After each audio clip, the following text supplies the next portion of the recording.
Atenção, o programa Rasta News não é recomendado para menores de 16 anos. Contém linguagem obscena, palavras de baixo calão, piadas ruins e humor nordestino. Tirem as crianças da sala. Rasta News, praia, amigos, take 1.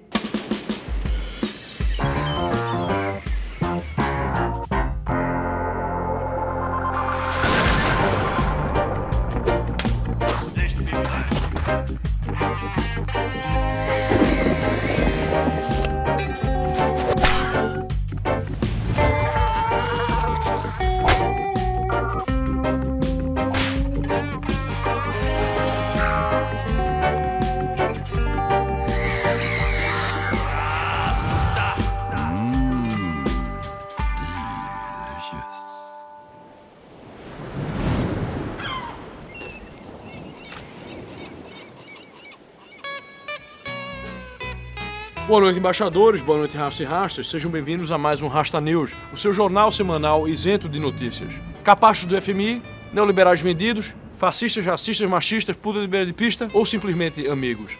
No Rasta News de hoje, falaremos sobre aqueles com quem partilhamos um sentimento tão bonito e importante na vida e na natureza humana. Aqueles com quem compartilhamos valores, ideias e sentimentos no coração de todos os brasileiros. E que às vezes até brigamos, mas aprendemos a superar as diferenças e, ao longo de anos ou mesmo décadas, construímos partes das nossas histórias de vida, os amigos.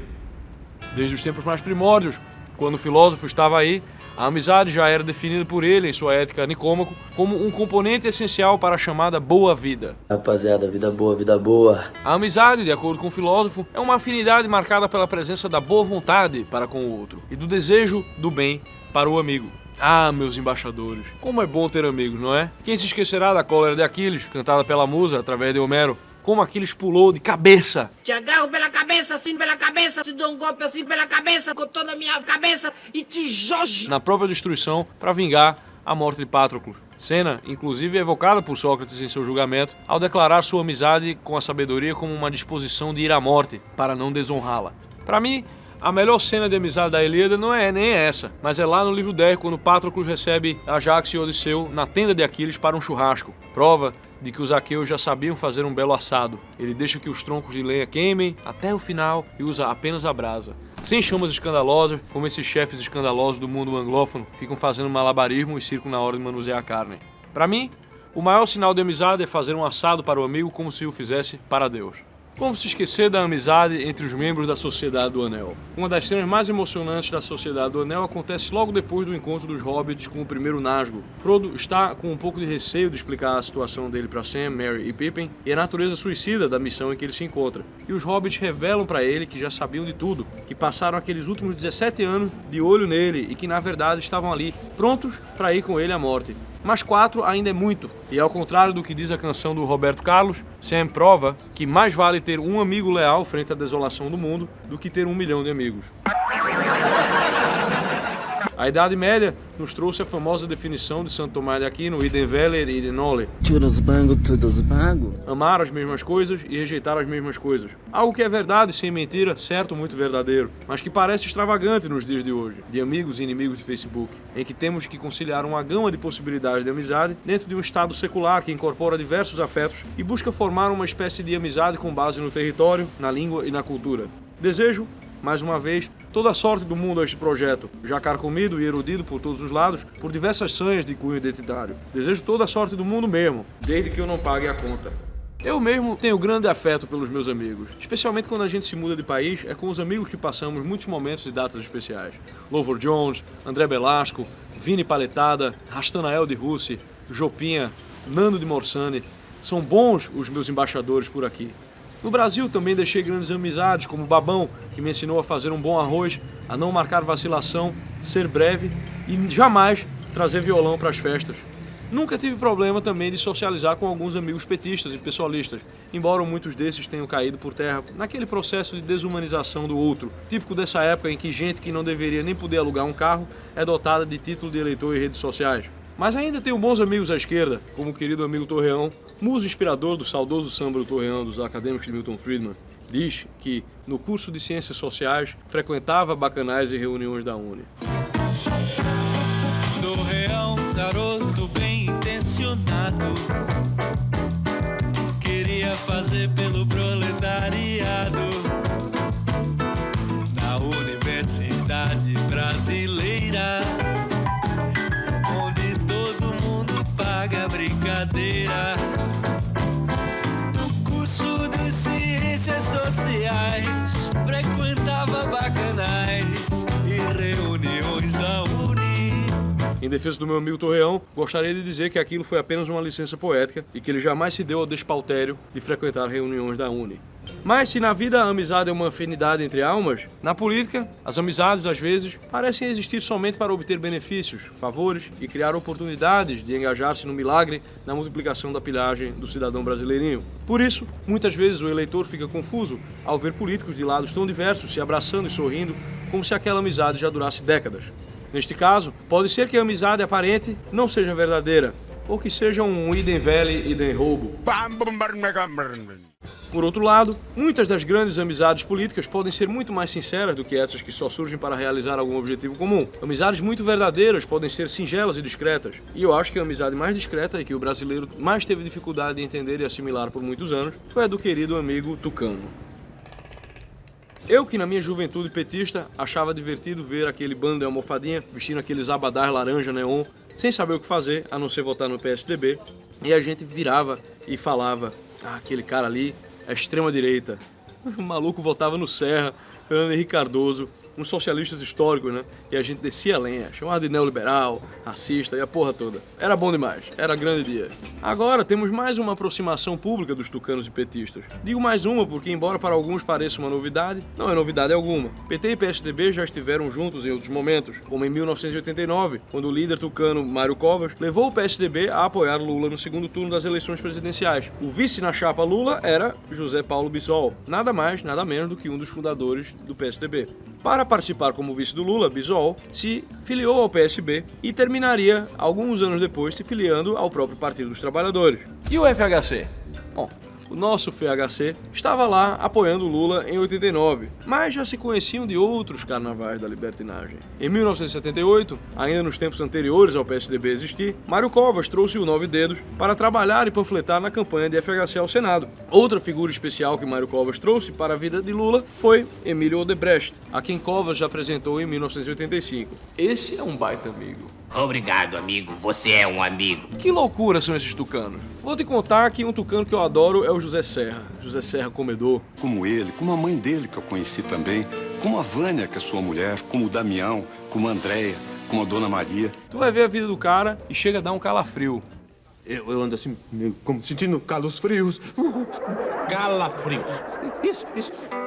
Aos 18 anos, entrando na faculdade, o cara já era candidato a diretor de Grêmio. Aos 20, ele foi eleito presidente da então União Estadual dos Estudantes de São Paulo. Mais uma união de estudantes que não estudam. E fundou um grupo esquerdista chamado Ação Popular. Aos 21 anos, com o apoio do Partido Comunista Brasileiro, foi eleito presidente de nada mais nada menos do que da UNE, conhecida popularmente como a União Nacional dos Estudantes que Não Estudam. A partir daí, meu amigo, ele já estava em contato com presidente, ex-presidentes da República e toda a sorte de políticos, sendo um deles quem o aconselhou a vazar do país quando os militares assumiram o poder em 64. E ele acabou tendo que estar saindo de cena.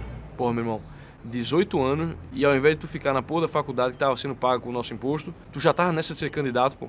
Eu, pelo menos nessa idade, né, mesmo sendo comunista, já sabia que a minha obrigação era tocar minhas escalinhas, meus arpejos no piano. Não ficar nessa maluquice de querer virar presidente da Associação dos Metaleiros Melódicos do Brasil, né? Diretor da Ordem dos Fritadores de Escala Menor Harmônica.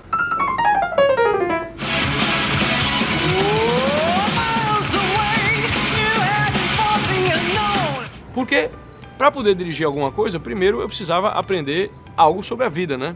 Essa galera passa a vida inteira querendo dar pitaco na vida alheia. Meu amigo, aprenda a dirigir um fogão, me apresente um feijão bem temperado ou uma barriga de porco bem pururucada e aí sim, talvez, quem sabe, você pode sonhar em dirigir algo além disso. Lembremos dos versos do nosso baiano preferido. A cada canto um grande conselheiro que nos quer governar cabana e vinha. Não sabem governar sua cozinha e podem governar o mundo inteiro.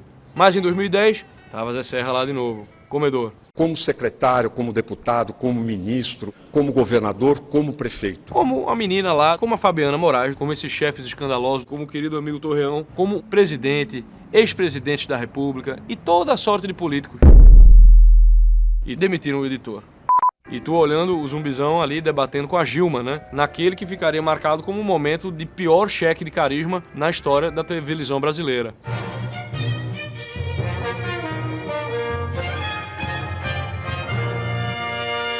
Ganha Gilma, vence a dislexia. O Bócio venceu o medo. O cidadão, ainda um tanto receoso e um tanto cabreiro, por seguir governado por um partido tão costumeiramente chegado a ditadores e fascínoras. Mas para os candidatos, foi tudo tranquilamente resolvido entre amigos socialistas. Esse papo todo até me lembra do meu doidão ex-petista favorito, Eduardo Jorge, Eduardo da Massa. 1 minuto para o comentário de Eduardo Jorge.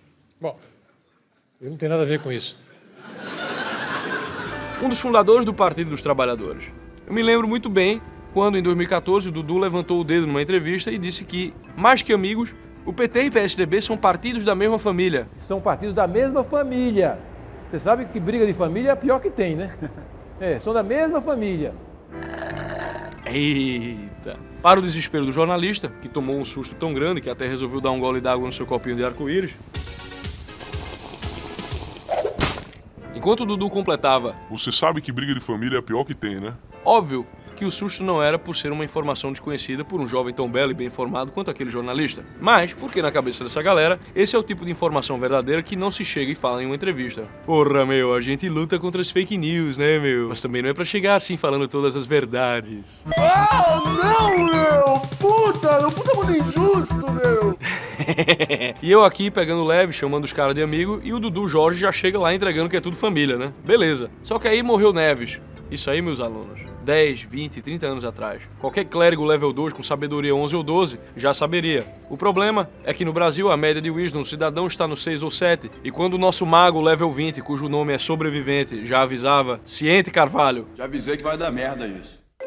As pessoas viravam a cara, empombadas, né, ofendidas com tais declarações radicais e extravagantes à nossa sensibilidade Coldplay. Mas para completar essa história, o que o Dudu Jorge narrou de mais interessante naquela entrevista foi como ele, que nos anos 90 era uma liderança petista, trabalhou duro por uma aliança entre os partidos nas eleições, que já estava sendo topada pelo principal líder tucano na época, Mário Covas. Você me conheceu lá no Congresso Nacional e deve lembrar que eu fui um campeão do entendimento entre o PT e o PSDB. Batalhei fortemente por isso, conversar com o Montoro, com o Covas, com o pessoal do PT. Eu sempre achei que o Brasil, um país tão desigual, que precisava de reformas tão profundas e a longo prazo, precisava de uma aliança entre esses dois partidos reformistas que tinham projetos, um social-democrata, um socialista mais radical, né, se unindo para um projeto de longo prazo no Brasil. Eu sempre defendi isso. Para consolidar esta frente ampla de esquerda, a ideia de alguns petistas seria participar do governo Itamar, logo após o impeachment do Collor. Quando a ideia foi ser votada dentro do partido, veja o que diz Eduardo Jorge. Perdi por poucos votos,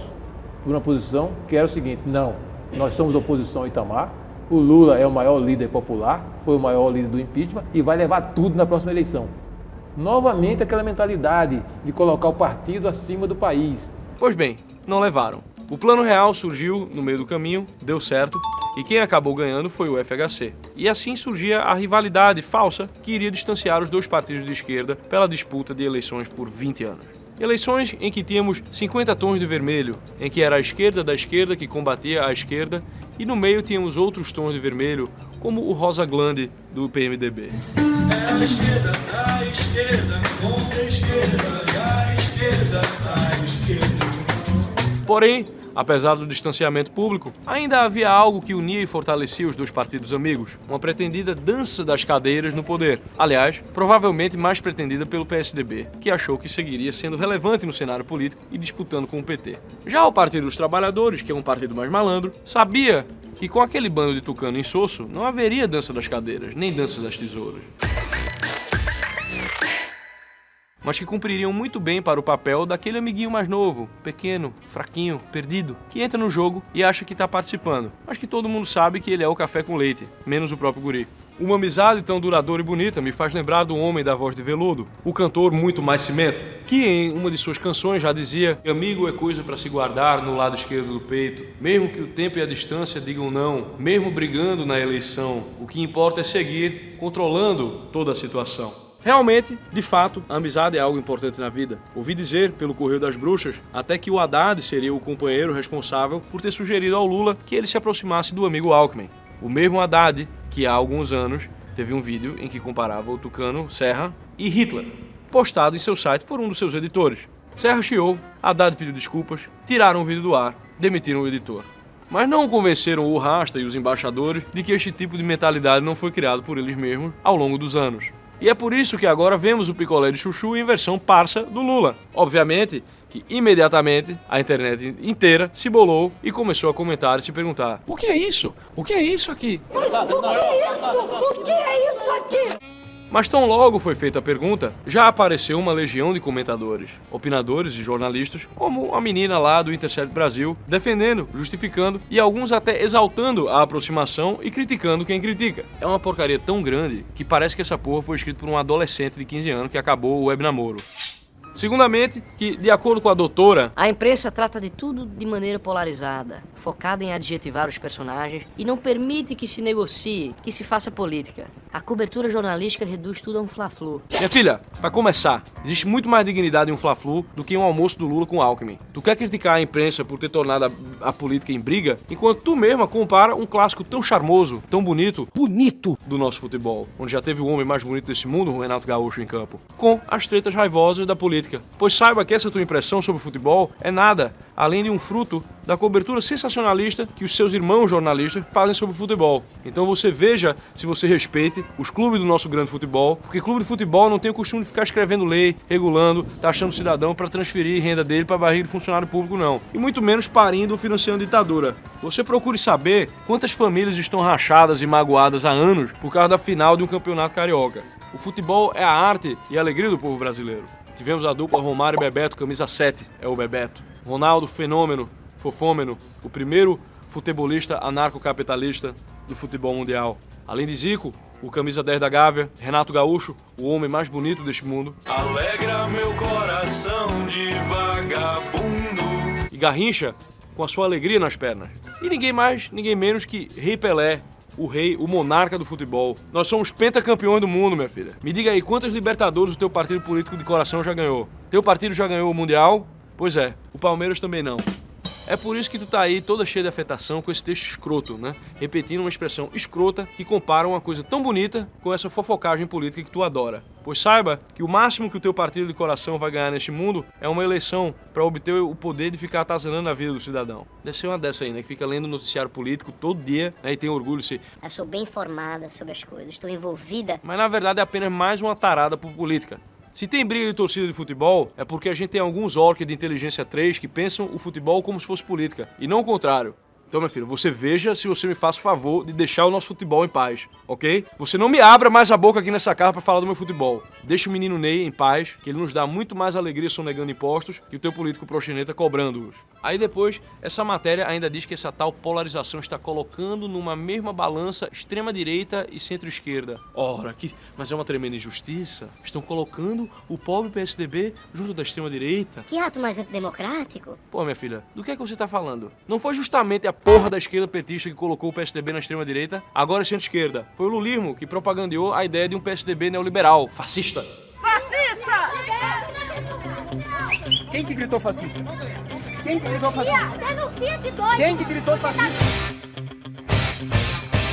Agora eles que se expliquem. Ou expliquem que era tudo mentira para polarizar o debate de uma maneira falsa e obter uns votos, já que nos bastidores, para esvaziar e embananar a formação de qualquer movimento mais à direita, eles sempre foram ótimos amigos. Dessa maneira, eles dividem o poder, mas perpetuam-se por lá. É o idem vele, idem bigode.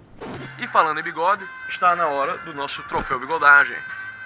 O nosso troféu bigodagem de hoje vai para ninguém menos que Fernando Henrique Cardoso, o príncipe dos sociólogos. Pô, minha primeira lembrança do FHC, eu tinha uns 7 anos, né? Eu fiquei boladão, porra. Eu ia com um saquinho de moeda comprar ali uma coxinha com refrigerante na cantina do Salesiano, e aí de repente era só uma moedinha de 50 centavos. Me sentia um verdadeiro pirata do Capibaribe ali, carregando meu tesourinho no saquinho de moeda, e agora tudo se resolvia apenas com uma moedinha. A infância não entende a inflação, mas um dia eu tava andando com a minha irmã Paloma num parque de diversões, né? E ela achou uma nota de 100 reais, aquela da garupa, raiz, né? E com ela a gente comprou um Roadstar pra colocar no nosso Uno Mille.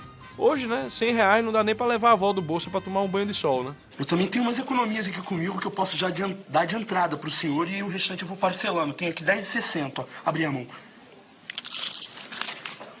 Como entrada, né? Eu acho que...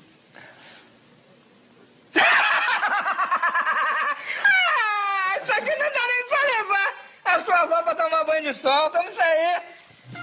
Mas com o tempo, eu entendi que o Plano Real era algo benéfico e eu já estava pronto para um novo presidente quando, em 98, aos 11 anos de idade, eu vi o tal do FHC candidato novamente. Perguntei para o meu pai como isso era possível e ele me disse, meu rapaz, que agora a gente tinha uma tal de reeleição. Aí eu lembrei das minhas moedinhas e me bateu aquela tristeza. Pois bem, FHC, em um esquema de compra de votos, conseguiu emplacar uma reeleição, com o apoio daqueles que estavam entusiasmados com o sucesso do Plano Real e também não estavam muito afim de um Lula lá.